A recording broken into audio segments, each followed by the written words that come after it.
Hello, you are most welcome, ladies and gentlemen, to Real Impartation Moment on Tuesday Night Anatomy with Daniel Okwan. Today's section, I take you through the embryonic development of the duodenum. And my friends, I will end by talking about some common developmental anomalies that may be associated with this development of the duodenum. My friends, one thing we are all aware is that the duodenum, which is about 25 centimeters long, yes, largely we describe it as being a retroperitoneal organ. Yes, although the first 2.5 centimeters of the first part of the duodenum, yes, is described as being intraperitoneal. My friends, developmental wise, yes, it used to be entirely, okay, the entire length of the duodenum, yes, used to be connected to the posterior abdominal wall by way of the mesoduodenum, which is of course the mesentery of the duodenum. And so my friends, during development, that part, especially the first 2.5 centimeters of the first part of the duodenum, yes, underwent a process that we call zygosis. Okay, so we appreciate that. And that one thing we understand is that the duodenum forms part of course, the three divisions of the small intestine. Although clinically, we don't regard the duodenum as being part of the small intestine for the reason that, yes, largely it is not mobile. My friends, the reason why, yes, sometimes, yes, we describe this one as being secondary retroperitoneal organ is that's what I've explained, that developmental wise, it used to have its wall, connected to posterior abdominal wall and being mobile, but as development went on, yes, it's lost it. Okay, so that is one thing I want you to become aware of. Now, the uniqueness as far as the development of the duodenum is concerned is the fact that, yes, it has development. Okay, it parts developed from, of course, the foregut, and other parts developed from, of course, the midgut. My friends, at the end of this meeting, I want you to understand the complete story regarding the embryonic development of the duodenum. And so, without much ado, let's set the ball rolling.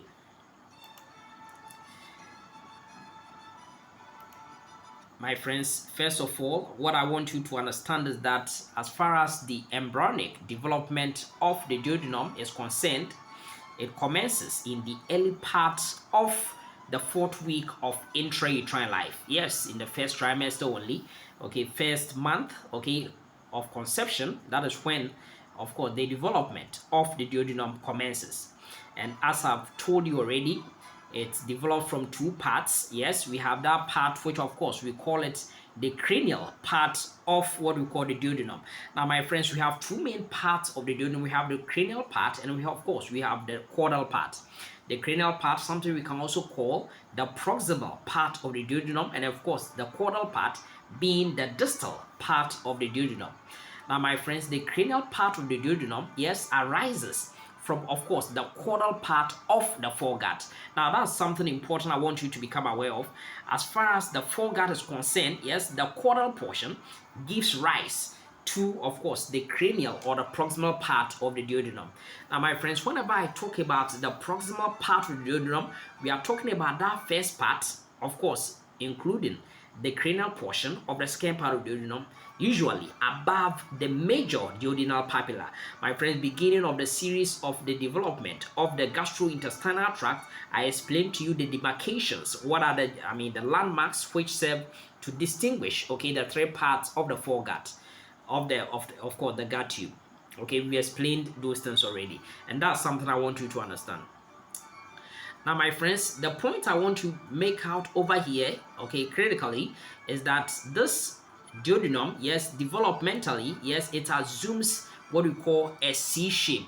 And my friends, one thing we know about this C shape is that yes, ventrally, if we are looking at it from front, okay, from the anterior view, you will see that that C shape, okay, what we see is that it becomes convex anteriorly, but of course concave posteriorly, because my friends, that posterior concavity will be the dwelling place for, of course, the head and of course the uncinate process of what we call the pancreas.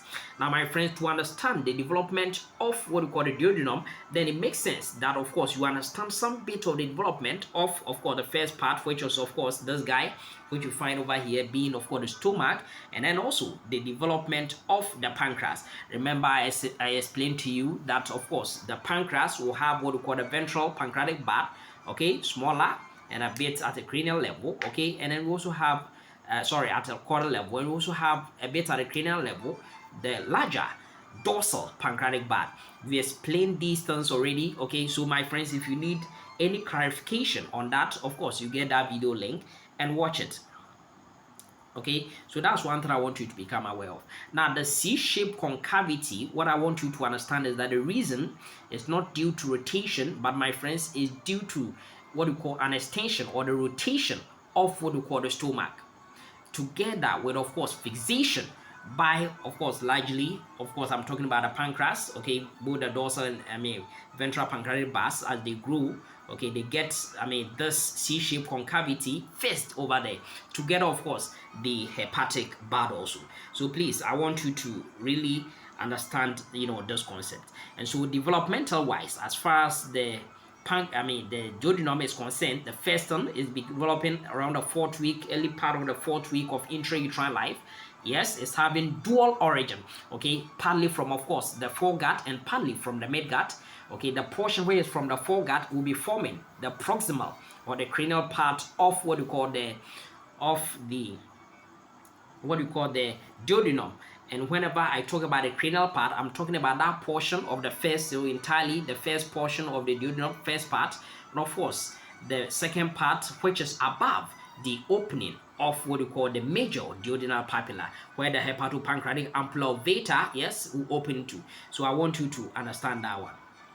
Okay, and one thing that we know also for sure is that the first part of the duodenum, now if I go through it, okay, the cranial part of the duodenum, which is of course the proximal part, which I've described to you, that portion will be devoid of something we call valves of Kerckring. Plaque secularis will not be present. But caudal to, of course, the major duodenal papilla, we see, of course, the valves of Kerckring, or something we call the, plaque secularis, those circular folds that we find them over there, which, of course, largely, they are responsible for increasing absorptive surface area of course, the duodenum, yes, largely the small intestine, by a factor of 3.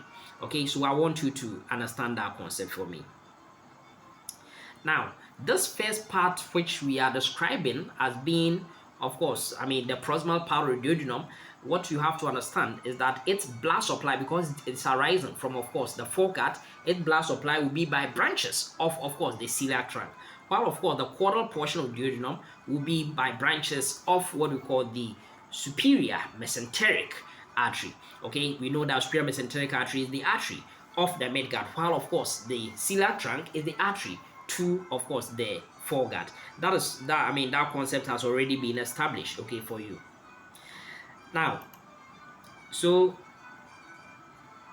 as far as this formation, okay, is concerned, this is what I want you to know. First part, we want to form this convex anteriorly, yes, portion of the duodenal loop, okay, because of the overgrowth, okay, of the duodenum, okay, as the development goes on. Now, last week I explained to you, last 2 weeks too, I explained to you the development, okay, of the midgut loop. And remember that the duodenum, okay, is partly part of the foregut and partly part of the midgut, so it also forms that duodenal loop, and that C-shaped concavity, which we said, yes, at the posterior aspect will be the dwelling place for the head and of course the uncinate process of the pancreas. While of course, if we are taking an anterior view, it becomes convex, okay, forward.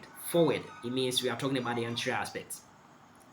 And remember that I told you also that this C-shaped concavity, or let me call it, yes, this C-shaped loop is due to the rotation of the stomach, and not by rotation of the duodenum, the rotation of the stomach, together with, of course, the growth of the hepatic and, of course, the ventral and dorsal pancreatic bars, fixing this sheath-shaped structure of the duodenum. Now, my friends, importantly, one thing I want you to know is that where the third component is that there's going to be, now there's no rotation actually, there's going to be something called differential growth. Now, oftentimes we say it is, rotation. But if it had been rotation, last time I explained to you the development of the pancreas, if it had been rotation, then there may be that kind of rotation all throughout, and then the dorsal and ventral pancreatic bars may not be able to fuse, okay, for their respective ducts, okay, to fuse or to anastomose, okay, to form the, of course, the major and minor pancreatic ducts. Okay, we've explained that one already. It's not due to rotation, but my friends, it's due to differential growth, saying that we have one portion of the wall of what we call the duodenum growing faster than the other portion. Okay, so that eventually we get the ventral and dorsal pancreatic bars meeting together.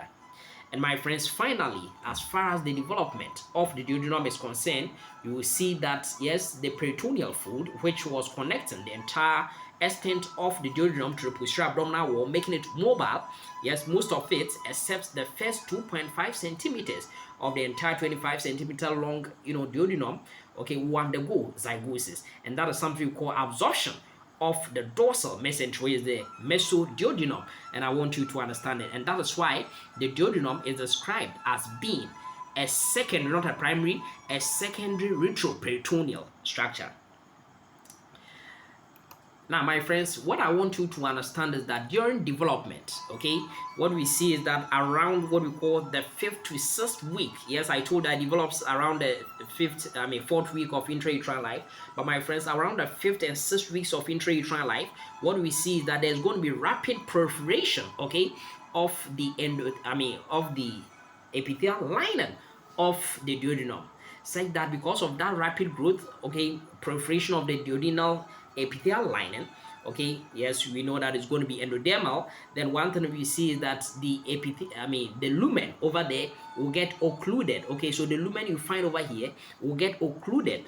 Now, this time around, I want you to understand that there's going to be that kind of complete occlusion of what we call the lumen of the duodenum around the 5th week, okay, to the 6th week of intrauterine life, so that the duodenum becomes something we describe as being a solid cord, okay, without a lumen. If it's a cord, then there's no lumen over there, okay, it's not a tubular structure, it has failed to become a tubular structure because of the overgrowth, the proliferation of the epithelial lining of the duodenum. Now, my friends, thankfully, around what we call the 9th and 10th, yes, even up to even 11th week of intrauterine life, what we see is that we see some large vacuoles, just like we described for any other portion of what we call the GIT.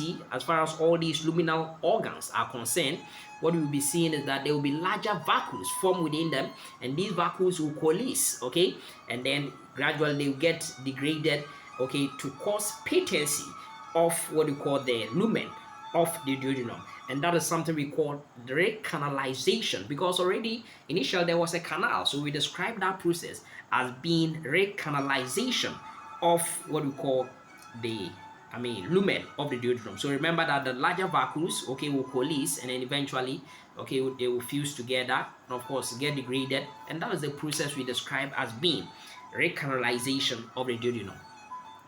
And I want you to really understand that concept. And my friends, that is the situation.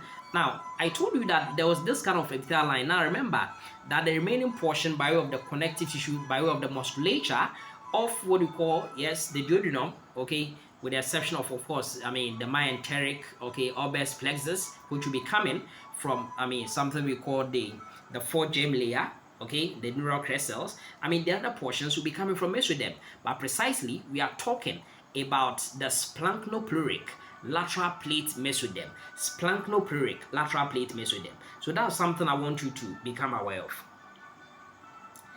Now, one thing I want you to know is that sometimes if this recanalization, okay, sometimes it may fail to take place at all. The vacuoles may not form, and therefore the lumen will continue to get occluded, okay, completely. And my friend, that is something that we call atresia, complete, okay, closure or blockage of the lumen because of failure of recanalization. And my friend, sometimes the recanalization may take place, but it will become partial. And my friends, whenever it becomes partial, we call it stenosis, okay, narrowing of the lumen of the duodenum. But it becomes completely closed, then my friends, we are calling it atresia. And my friend, these are the commonest anomalies which are associated with, of course, the development of the duodenum. And I want you to really understand this one. Now, so at this point, what I want you to become aware is that there's going to be that kind of transient occlusion of the lumen, okay, and that transient occlusion is due to the rapid proliferation of the epithelial cells, okay, which are endodermal. Okay, they close it off, it becomes a solid cord around the 5th and 6th weeks of intrauterine life. But my friends, it's a luminal organ, content will have to run through it, and that is why around it is programmed around the 9th and 10th weeks of intrauterine life on average. Yes, what will happen is that we see that there will be larger vacuoles formed over there, and these vacuoles will coalesce, okay, and then eventually there's going to be that kind of recanalization, breaking down of these things, okay, ensuring that the lumen becomes patent once again. So it means that as far as the development of the duodenum is concerned, there's going to be that kind of transient or temporary occlusion. Failure for recanalization to take place may either lead to what we call stenosis if there's partial blockage or the recanalization was partial. But if recanalization wasn't, couldn't take place at all, then my friends, it will lead to atresia of the duodenal lumen. My friends, I explained to you that with the exception of the first 2.5 centimeters of the duodenum, what we see is that the remaining portions, okay, will be of course retroperitoneal, say that they will not be mobile. Now, just that they will be visible, okay, so these things I've explained to you in most of the videos that I've done as far as the organs of the abdomen is concerned. I've explained the concept of retroperitoneal, organs, and of course, those organs which are intraperitoneal. So we can see that we have the mesoduodenum over here, which is this is the posterior abdominal wall. Okay, so that the duodenum is connected to the posterior abdominal wall via this mesoduodenum, which is the mesentery of the duodenum. Now, with time, you can see that the mesentery of the duodenum, okay, gradually is fusing, okay, with of course the posterior abdominal wall. And my friend, this is the process that we describe as zygosis. Zygosis, that is absorption of the peritoneum. And that is why the remaining portions of the duodenum will be secondary retroperitoneal. Now, my friends, as far as these anomalies are concerned, the first guy we're talking about is of course the duodenal atresia. Now, the duodenal atresia is very serious matter for the reason that we are talking about failure, okay, of recanalization, so that there's complete occlusion of the lumen of the duodenum.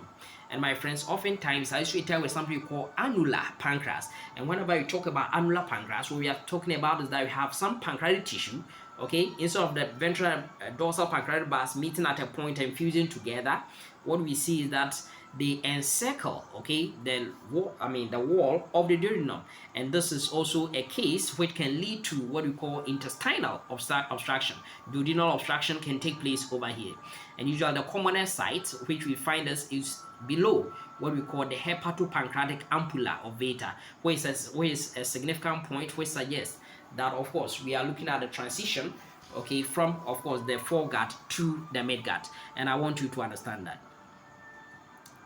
Now, my friends, going on with this, duodenal atresia also, what we see is that, yes, as I said, it may be associated with other congenital anomalies like trisomy 21, okay? It may be associated with it. And my friends, one thing that we see is that there's complete, okay, bowel obstruction. Say that we don't even appreciate, bowel, movement. Now, oftentimes, by way of diagnosis, it is seen, okay, and using this kind of X-ray, for instance, and usually you want to do this diagnosis, okay, after the 20th week of intrauterine life. That is when it becomes, visible using this kind of imaging.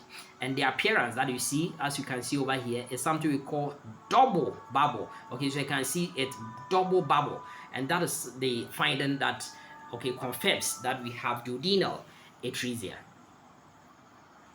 Now, one thing I want you to understand also is that, yes, the symptoms, you are going to appreciate it even around the 24 to 38 hours postpartum. Yes, we are going to even appreciate all these things, and there is going to be that kind of projectile vomiting for the reason that, yes, this area is blocked, Okay, so there will be that kind of content over here, and there's going to be that kind of forceful, vomiting of the content of the GIT. Okay, also will be associated with, of course, abdominal distension, because a lot of things will be contained over here, cannot exit, okay, through the anal canal. Okay, so these are the important points which I want you to become aware of. Okay, in the case of duodenal